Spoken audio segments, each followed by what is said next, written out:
Well, there it is. My beloved California, absolutely blanketed by smoke. Somehow both apocalyptic and beautiful at the same time. Some would say it's not the best idea to head right into this. Least of all during a freaking pandemic.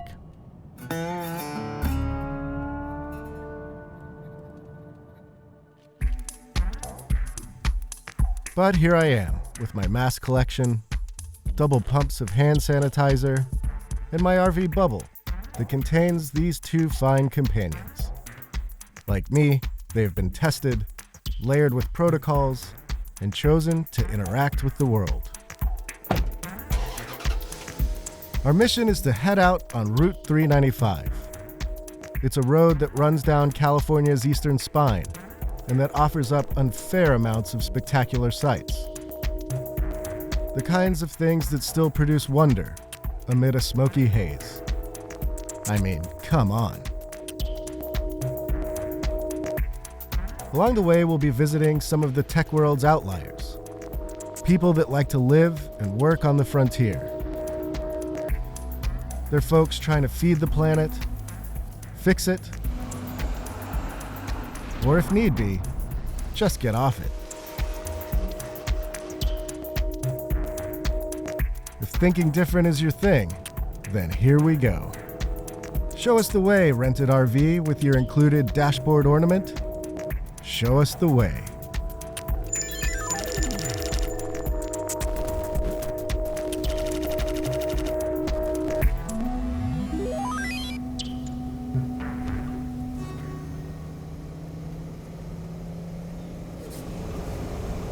We're going 45 and a 70. Is that as fast as it goes? No, it's going uphill. It's like... If you're going to drive an RV through a fiery hellscape during a pandemic, you want to be sure and do it right alongside a massive active fault system.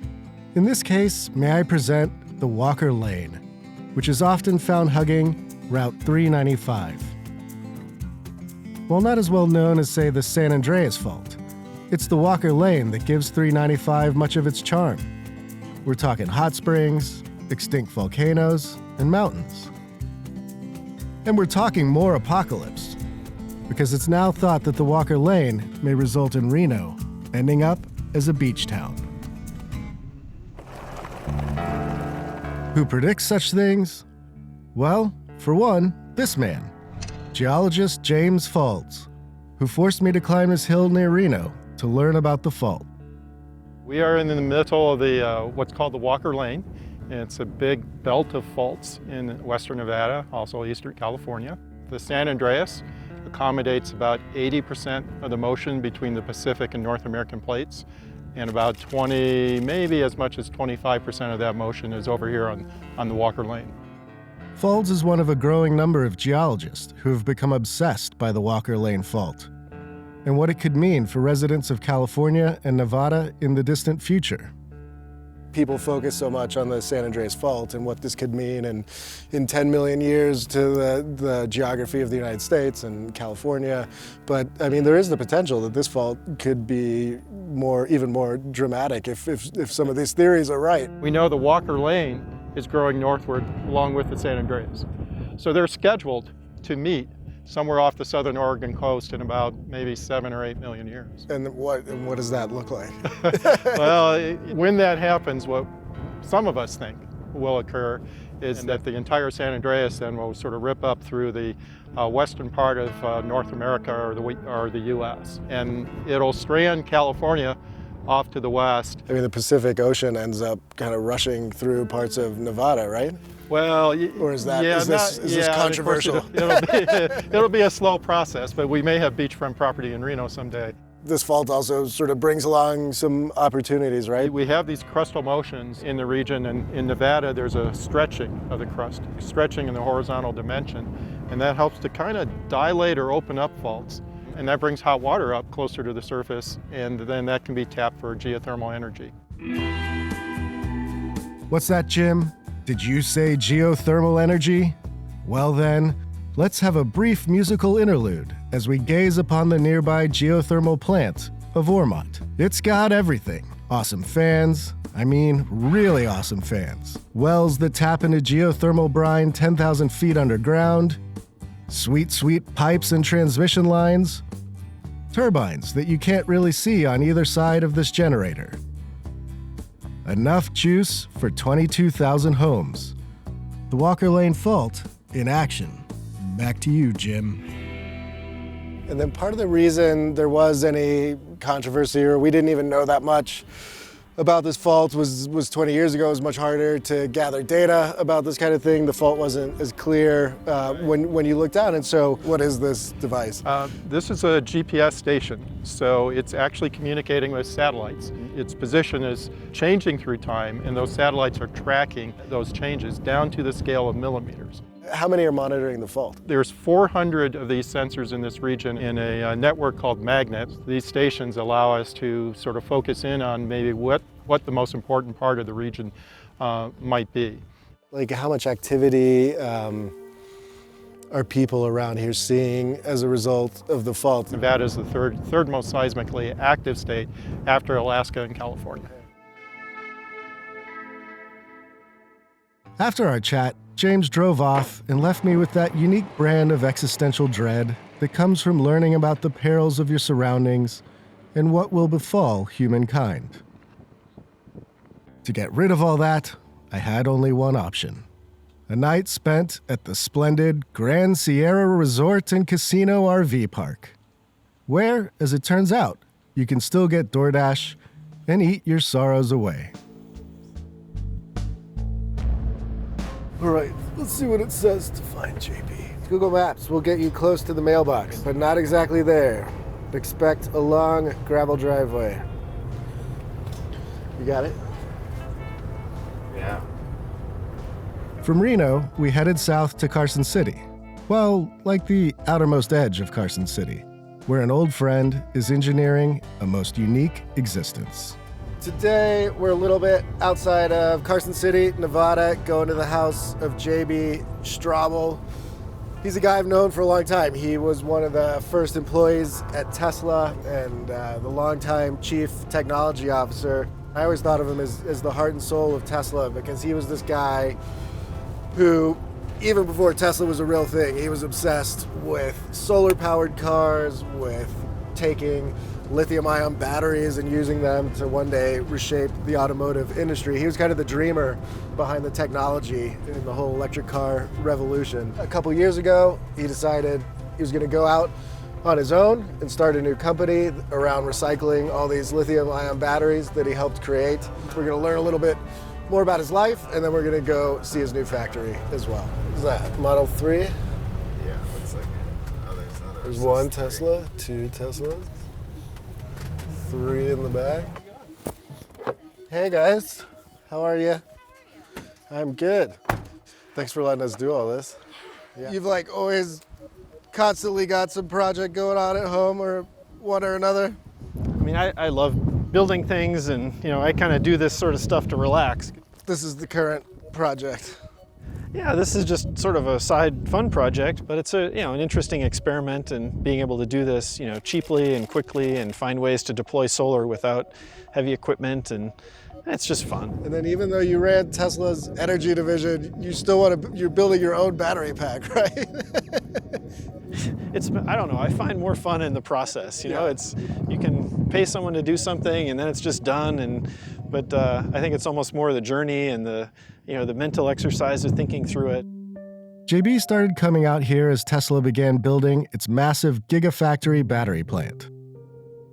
Year by year, the charms of Nevada grew on him, and he decided to stop living in hotels and take over this fine compound. Over the years, Elon Musk has gotten all of the Tesla love and adoration.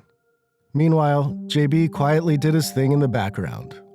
Always a tinkerer and engineer at heart, he spearheaded many of Tesla's key projects before leaving the company in 2019. You come from a long line of tinkerers. Tell me a little bit about your dad and your grandparents. And My great-grandfather actually immigrated here from Germany and started an engine company in Green Bay, Wisconsin. And he actually built and machined some of the very first internal combustion engines for boats back then, for fishing boats. I mean, it must be in the blood to some degree, because I know, you were tinkering from like what, when you were a teenager or even before that?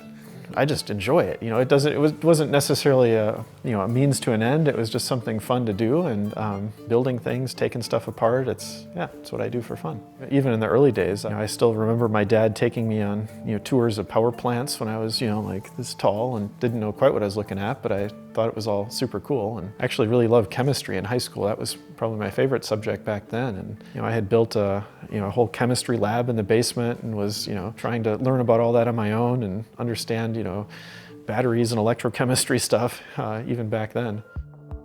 You went to Stanford, and at Stanford you worked on, obviously this carried over because you ended up working on the solar racing team, and I mean, did you feel like there was a revolution coming, or this was just something that was interesting to you? Well, it felt early. It was, things hadn't taken off, and it was very, almost contrarian a little bit, thinking about solar and solar car racing and this kind of stuff. I had an inkling that we were kind of at the beginning of that transition, and you could clearly see the potential. Overlapping into the end of that is when I was spending much more time really digging into the earliest days of electric vehicles and starting to think more about lithium-ion batteries. And the solar car racing stuff was really the first on-road application of anything like that. At some point there was a race, and the team ends up crashing at your house. And this is right when the lithium-ion batteries are turning up in all these consumer electronic devices. I mean, tell me the story. Wasn't this like the moment where you guys were like, maybe we could lash all these things together? And I was actually living in Los Angeles at the time, in Glendale, and it was only a few miles away from where the race ended. I called my buddies and was like, "Oh, come on over. It's fun. We'll hang out, and you can all crash in the living room." So we ended up, staying up, most of the night, reminiscing about the race and talking about the technology and how it worked, and hatched this crazy project, to build, a long-range electric car, ditch the solar panels, and just see if we could drive, almost 1,000 miles on electricity alone. I just fell in love with it, and it was such a fun project that just felt like it had to be done. I saw no one else doing it and wanted to throw myself into it. And in those days, Southern California was kind of, the mecca for the early stages of electric cars and batteries. So it was a good place to be. You end up with this guy, Martin Eberhard, and Mark Tarpenning. They want to make an all-electric sports car. You've got Elon down in LA. He's also kind of interested in this idea and happens to have a lot of money. And eventually these forces combine, and then you're right there at the very beginning as well. There's some of the best times, thinking back on it, but it also, we had no idea what we were up against, and trying to imagine what it would become. It was just a handful of people, and no one had ever tried this stuff before, and that was the beginning of how we started to understand large format batteries and how to architect the safety of that. And so then that was the challenge, right? I mean, you guys were worried about obviously fires and then like how you cool these things, and there were explosions in the neighborhood. And well, it was a lot of trial and error. I mean, we were fearless, and we just plunge into this, and knowing that somehow we'd figured this stuff out. But that we kind of built it off the experience that came out of even those earliest solar car experiments, but scaled it way up, and had the support of a growing engineering team and more and more interest and focus to really create what became the Roadster. Well, this is a really old Roadster. This was actually one of our first engineering prototypes. Engineering Prototype 5 is what we called it. So a little bit before we started series production. Years ago we refurbished it, and I sort of collected this thing and have taken care of it since. I believe it's the oldest Tesla that's on the road still. Does it give you like PTSD or only fond memories? Only fond memories. It's a great thing to get in there and remember what EVs were like not that long ago, and it's incredible how fast the development has happened. These days, JB is all about batteries and what we should do with them. He left Tesla to start Redwood Materials. At its heart, it's a battery recycling company. But looked at another way, it's sort of like a lithium or nickel mine, just in reverse. Sort of a startling amount of phones. This is a big bit of phones, man. Well, yes, one of many. Redwood has a lot of batteries. I believe the technical term is a ton. Consumers send them in, so do companies. This is basically some of the incoming material that we get, from consumers. So, it's a whole variety of stuff. Just 18650s, scooter battery pack, even power tool battery packs. It's like a power pack thing, but this has a battery in it. So, it's difficult to dispose of, and we can recycle this for the materials. We're inventing the ways that you can basically recycle this without having a human do it, because it's too small. How much lithium that's been used in here would you guys be able to recover? Like, what's the reuse percentage? Almost all of it. Lithium, maybe more than 80%. Nickel, 95, 98%. Same with cobalt and copper. So, it's a pretty complete process. Redwood gets devices, takes out the batteries, and then begins breaking them down into their elemental parts. This is largely done through heat. Serious heat. Which is why these spacemen are needed. They're using an oven to create what is basically metal magma, which then goes into a tub and is stirred with a rake. Because why not? Redwood then goes through chemical and other processes to end up here. Mounds of stuff that was once pulled from the ground and can now be reused. So we got some more metal over here. Yeah, this is just a small batch of lithium carbonate that we just made this morning, and this is sort of a chance to see what the final product is and what lithium actually looks like once you extract it from the batteries and separate it out. So this stuff is quite pure lithium carbonate. So this is actually the input precursor of how lithium gets used and built back into batteries. It is pretty neat to see it separated like this and know that this came from batteries that were otherwise garbage and otherwise wouldn't have been recovered. I mean, it's like the lithium, say it's been in my phone and you guys refine it. How many times can that happen? Can this just keep going on and on and on? There's no real limit to it. There's no degradation that happens to those atoms of lithium or cobalt or nickel. And it's one of the coolest things about this is that those metals are basically infinitely recyclable. Except for the small amounts that get lost in the recycling process itself, you can basically keep doing that again and again and again. So you can start to imagine a future where you're thinking, like if we can do this 1,000 times, the need for mining new materials starts to dwindle. That's cool. After a hard day of alchemy, JB will head home and tend to his nerd garden. That might mean expanding the solar farm or fiddling with his homemade mountaintop internet repeaters. Or, obviously, letting that still-running, sexy yellow roadster loose. Remember, kids, study hard, work hard, find a super-rich friend with a Mars fetish who believes in electric cars just as much as you do, and this can all be yours too.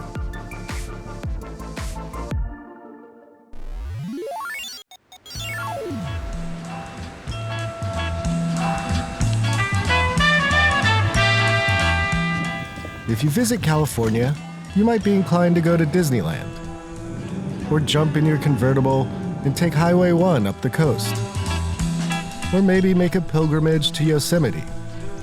All very fine choices. But if you're the kind of person who revels in our planet's extremes, then it's Route 395 that you're after.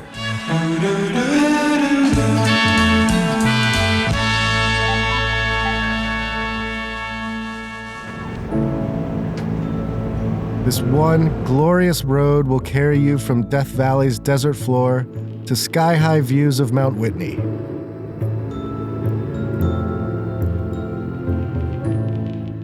You can see the 5,000-year-old bristlecone pines, the oldest living organisms. Or the bizarre tufa towers of Mono Lake. And true to California's boom and bust spirit, you can saunter around the ghost town of Bodie. What a novel experience to find an empty American city where all the businesses are shut down.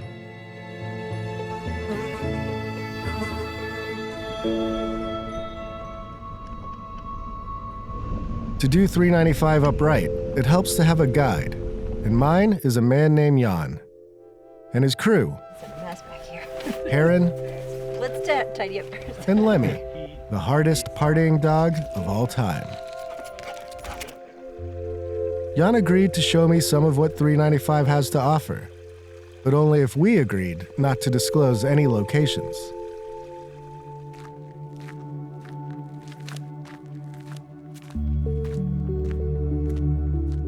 My name's Jan Swirstra. I'm an industrial designer out of LA, and I spend a lot of time camping and a lot of time in the Eastern Sierra.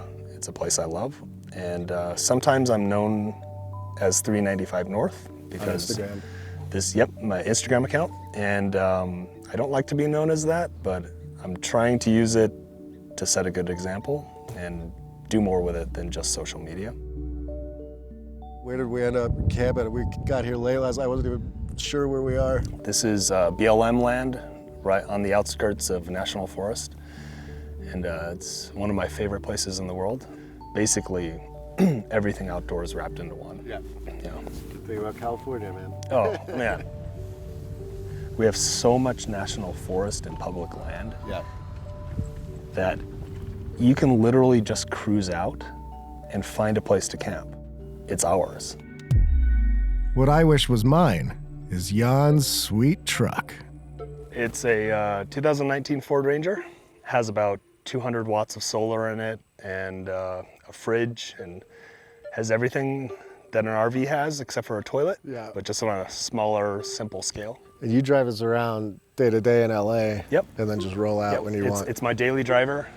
Handles great, and then when I'm done with work, I can just bail and go camping. Get out. So the camper basically has only what I need. Think of it as backpacking with a car. Yeah. The fridge has a couple compartments. This is just a kitchen box, stove, utensils, and a bunch of stuff. This one has just dry food. Then when you get inside, there's a bed. The bed flips up, so you've got tons of room in here. This awning is phenomenal. If you want to pull that over.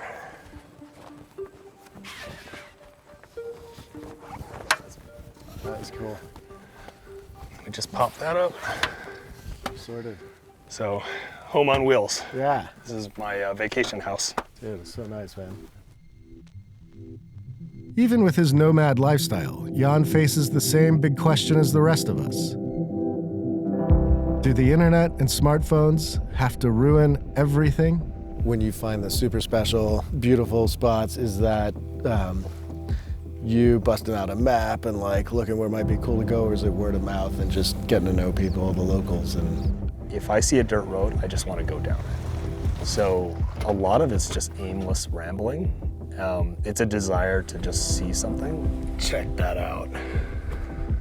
For some reason, it's more fulfilling than getting a recommendation from somebody. Or there's tons of apps and websites now, road trip apps, camping apps. They've proliferated. The knowledge is accessible on the internet, right? I used to fight the geotags, and I would get really pissed off. Like, why are you posting this place? It's gonna blow up, it's gonna get trashed. Now I've realized that you can't fight it. The internet has just shrunk the world. So we're not gonna stop it. We're not gonna stop people from going there. So I'm a lot more focused in conversation now with trying to set a good example. When you go, pick up your trash. When you're pooping out in the wilderness, don't leave your toilet paper on the top.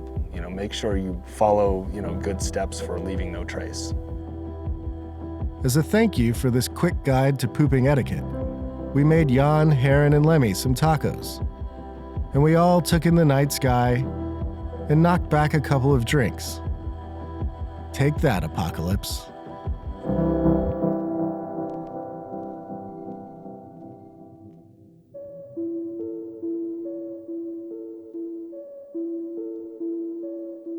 The thing about good times and serenity in 2020 is that they're fleeting at best.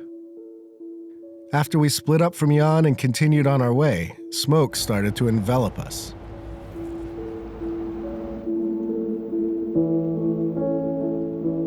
The The plus side was that our RV no longer smelled like feet. The downside was breathing. My man David here suggested that we try and outflank the smoke by cutting through Yosemite. Without a reservation, we had to talk our way in. Yes, no stopping, no getting out, and Don't go in the valley. yeah, no problem. We just wanted to get through. It was a beautiful choice, Glad we got out of the smoke. Whoa, okay. but not quite as effective as we had hoped.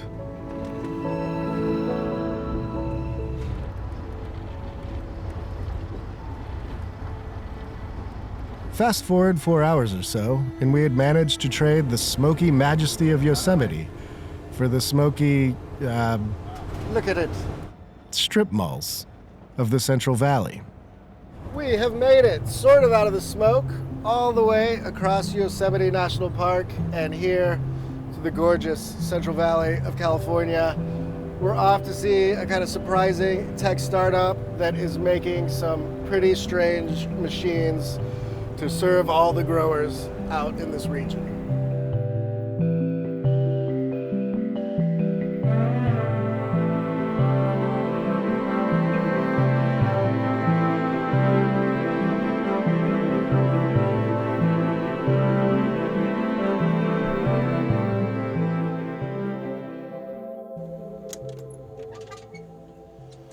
And we're here in this near Fresno. This is California farm country, right?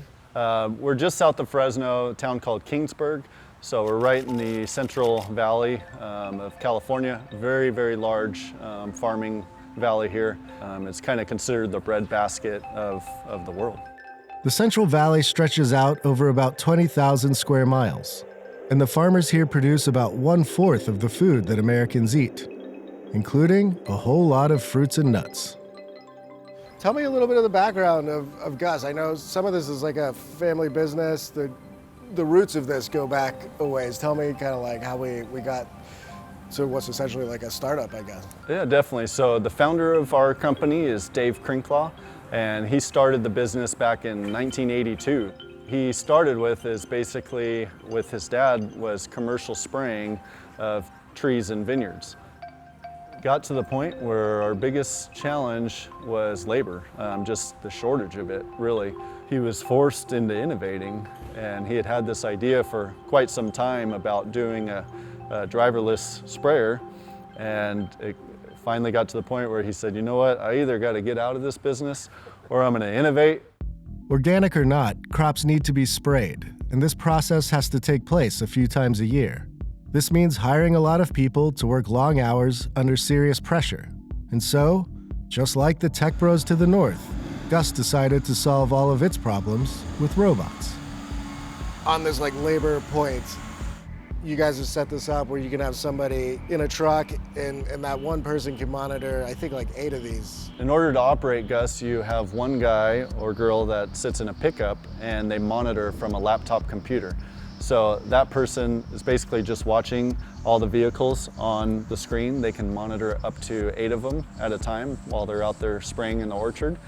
And so that user interface really provides them with all the information they need to make sure that the machines are safe and that they're doing the correct job. So it tells them what speed they're driving, the engine RPM, the amount of gallonage per acre that they're applying at any given time. So if any one of the machines has an issue, it's going to send an alert to that laptop. Much like a self-driving car, these beasts use GPS, LiDAR, and cameras to see and navigate the world around them. They also rely on pre-built maps of the orchards for extra guidance. Gus builds the machines right here, and then takes them out for robot training on this orchard next door. It's here that the company learns if the machines will behave and do as their software and human masters command. So this is kind of like this is a test orchard where you guys put it through the paces and work on the technology? Yeah, so this is our test orchard right here. It's right by our building, as you can see in the background. So every new machine, as it comes off the assembly line, it's put through a commissioning test right here. We test all the sensors on the machine, autonomous computer, all the safety systems, make sure it's doing what it's doing prior to when it's delivered to a customer. So what's it doing now? So right now he's doing a test spray. So he's just turning the water on to make sure that the system comes up to pressure, spraying water out of the nozzles just to make sure it's all functioning properly. Okay. It's got like a crazy turbine at the back, or? Yeah, so it's basically just a big fan. Okay. And that fan's driven off of the Cummins diesel motor, and it just basically creates a big airflow. Gus is already selling these vehicles to brave modern farmers. And people the world over have taken notice of its machines. And have you just sold them in the Central Valley, or like throughout the U.S., or even overseas, or where are they going? Yeah, so right now the majority of our machines are here in California in the Central Valley. However, we do have machines and customers in Florida, in the citrus industry over there, as well as Australia. And I think you started selling them in like December of 2019? Yeah, so we started taking orders early last year for the sprayers, and the first deliveries we made were in December of 2019. Okay, so. And how much do they cost each? So our retail price on these machines is $285,000. So it's not a small investment, but I'm sure the regular sprayers aren't cheap. Yeah, either. I mean, we're honestly not too far away from conventional equipment on our price, and the main thing is that the return on investment is very quick due to all the labor savings and the increased efficiency. I mean, these machines, they just thrive. But basically what we're doing, besides this machine, this is our first machine. We call it Orchard Gus, mainly designed for your nut trees, as well as citrus and fruit. In the future, we're working on a few other projects. We're going to do more machines. One of them is actually a vineyard sprayer. So vineyards are much tighter spacing, so the machine has to be physically smaller. And then we've got our eyes on doing a lot of other innovating.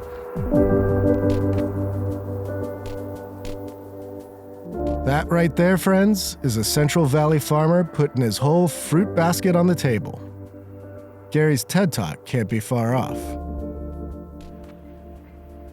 And with that, it was time to get back in the RV and to confront what happens when three men are bested by their own failings and the forces of entropy.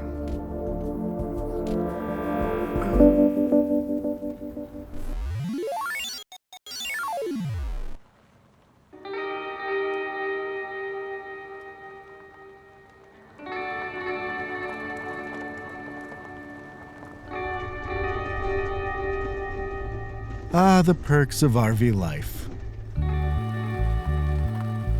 It's late at night. You're tired. You spot a desert campground. Pull in and set up shop. Buttons are pushed to pop out your pop-outs. A once crammed disaster zone becomes livable for a while. And, best of all, you've blindly stumbled onto somewhere like Red Rock Canyon. And, well, it has much to offer, and many ways to soothe your soul. Also, steaks.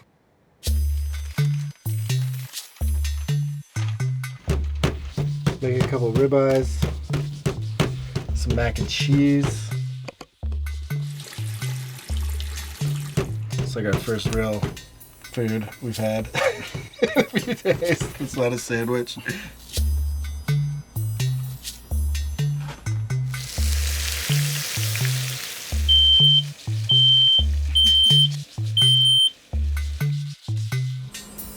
David Nicholson, ladies and gentlemen. Hello World Director. We've got vegetables, Bob.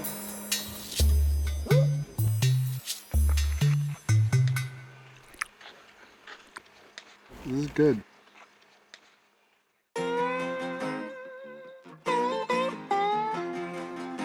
Re-energized by Kraft's top powderologists and some instant coffee, we make our move toward the city of Mojave, one of my favorite places in the world. It's the home to the great windmill forests, to neighborhoods full of hardworking and possibly hard-living people. and most notably, to aerospace adventurers of all stripes. For decades, the Mojave Air and Spaceport has been the place where you test out weird new crafts, be they supersonic jets or space planes. The folks I want to see are as Mojave as it gets, and they have set their sights on the moon. We're off to see Maston Space, which I guess you could consider a startup in the new space industry, except they've been here at the Mojave Airport for about 15 or 16 years. It's a fascinating company.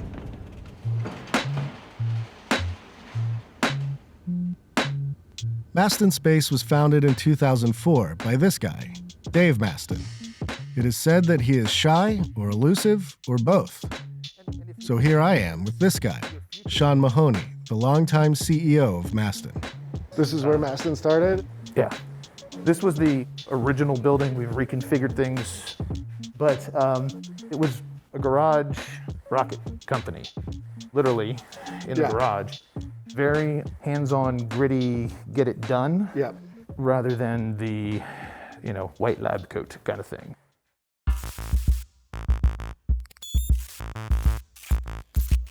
Over the years, Maston has built up a reputation as a great place for young, hungry engineers to get their hands dirty with aerospace technology. We're talking small teams of 5 or 6 people building things like this. That's Zombie. It's not the prettiest spacecraft, but it proved that you could take off vertically, cut the engine, relight it, and land. This all happened back in 2010, well before SpaceX was landing rockets, and it caught the attention of one Elon Musk. That is a phenomenal email, and it's glad to have helped inspire it. Now, today, Maston has got over 600 flight operations under our belt with these type vehicles. No one else has done 600 rocket landing operations, period. What Sean will not say is this. For years, Maston has lived hand to mouth, going from one small contract to another. It hasn't been the best run, or frankly, most viable business. In fact, Maston kind of became known for getting passed by the likes of SpaceX, Rocket Lab, and others. Which is why it was quite the surprise when NASA decided to give this tiny outfit $80 million this year to build a lunar lander. Maston has a series of instruments that NASA has selected that we are going to deliver to the South Pole of the Moon in December 2022. That's soon. That is soon. And so after a decade of building blocks and iterations, it's now go time.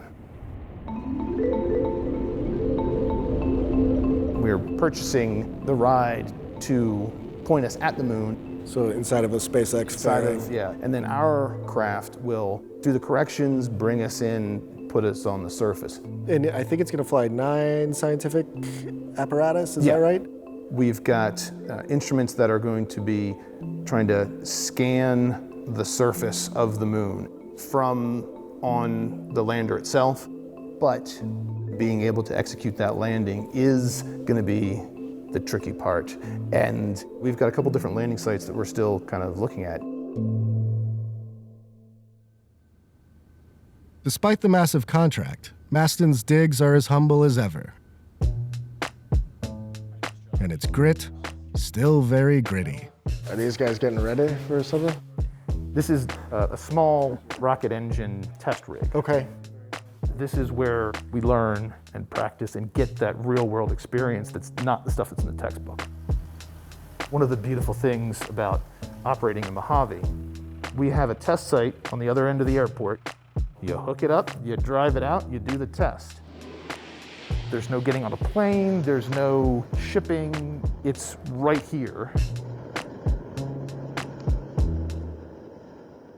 Part of the story of Maston and being out here and being this hands-on place is that things weren't always great, right? Because you're dependent on a contract here and there. And so what's it been like keeping the business running all this time? It's been a challenge. We will look at a project, we'll do an estimate, and we'll say, great, we'll do it for this amount. So when things go over, it's on us. The market, while there is commercial customers, the reality is there's still government dollars that are really the major driver.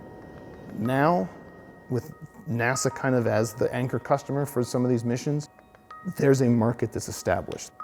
And in a broader sense, these next 5 years are going to set the standards for humanity's expansion beyond the planet. We will return American astronauts to the moon for the first time since 1972 for long-term exploration and use. The current administration is super into the moon, and I mean, for you guys, this has all been pretty fortuitous. Yeah. Look, the moon is a topic of international For sure. discussion and debate. Eventually, human beings will draw the moon into our economic sphere of influence. That is where humanity will be. And so the ones who get there to establish the services, whether it's communication, whether it's transportation, interfaces, or any of these things, the people who are doing it will get the chance to set those things now. Well, I see Elon's now that there's money out there, he's suddenly interested in the moon as well. So. Yeah, and that's been, it is really cool to see the thing that you've been working on become popular, but really, Elon is very focused on Mars. Let's go to the moon first. You didn't say anything about the shirt, man. I noticed immediately, and I greatly appreciate it. Is the lander like sitting in one of these warehouses, or like what stage are we at? So we do have some hardware that's already coming in. Probably middle of next year is when you will have an actual thing together, and this will be getting information from the moon where Artemis is planning to land humans.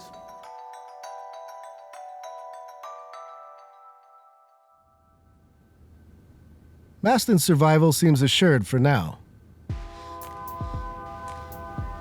That's not always the case here in Mojave. Other space startups like XCOR have gone by the wayside.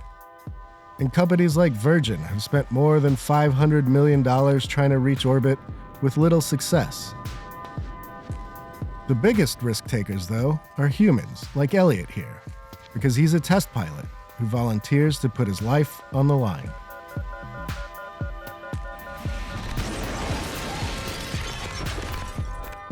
The last time I saw Elliot was right after that crash, way back in 2016. He sat for an interview. To be the pilot for that test, they're not skills you can just go get. Even took me flying. There's a couple of big bumps out there today. Woo! Yeah. He never let on that it was his first time back in a plane after the wreck, or that he was still wounded and uneasy. Because I'm a jerk, I asked Elliot to take me to the scene of the crash, the famed Mojave Boneyard, where planes go to decompose. Tell me about this crash. You were testing out a plane, and tell me what happened. So this opportunity came out where a small jet engine company was looking for somebody to debut their engine.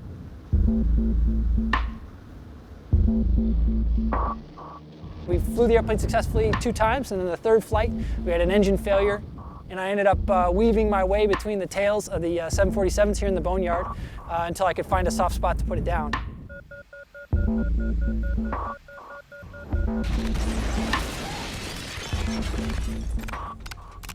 At the end of the day, the engine that failed was a prototype engine, so I knew the risks that I was getting into. You walked away, but you must have been shaken for a while after that. Yeah, obviously, if you don't walk out of that and think about what you're doing with your life, you're actually probably have problems. But I was flying again within a few days of the accident and testing I had another major incident in an airplane, an emergency landing within a week of that one. So get back up on the horse. Have you considered shirtless beach volleyball? Not till this moment.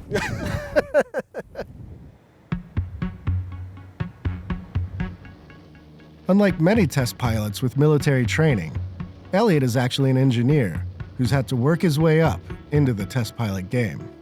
So there's basically two paths to flight test. One is you go be a fighter pilot, and then you go from fighter pilot to test pilot. The other is you go spend 10, 15 years with a small company, and you work your way from like an engineer to make that jump to the left seat. I just love this about your story, man. I mean, so you've got the guys you see in Top Gun, and that's kind of who you're competing against. Somebody's got a new plane, and then you got to go up against the Top Gun guy and explain to these people why you should fly the plane. Yeah, fundamentally. Remember, we lost a program to an astronaut. I never even like made a counterpoint, right? But now that I've been in this business for a while, like the science as an engineer is fascinating, right? Like you go and learn something in school, you can read it in a book, you can see how the equation works, but until you can like feel it in your hand and see how that all adds up to whether it is or is not what you want from an airplane, that's a whole nother level. And as a test pilot, I've flown 80 different kinds of airplanes successfully.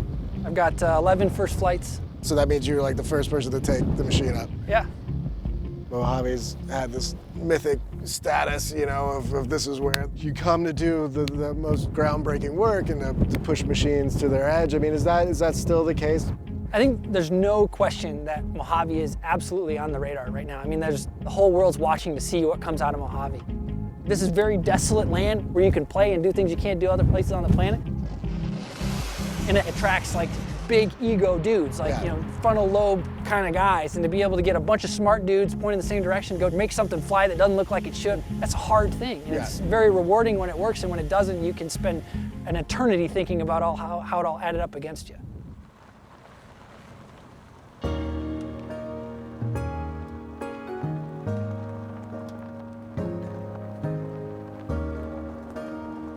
And so here we are. Pandemic, fires, the overall madness of 2020, which feels more and more like a work of experimental Dadaist art. And yet somehow I end up in the back of a pickup truck, driving through a plane graveyard during a Mojave sunset. It's not perfect, because perfect can't exist right now. But I gotta tell ya, it ain't bad.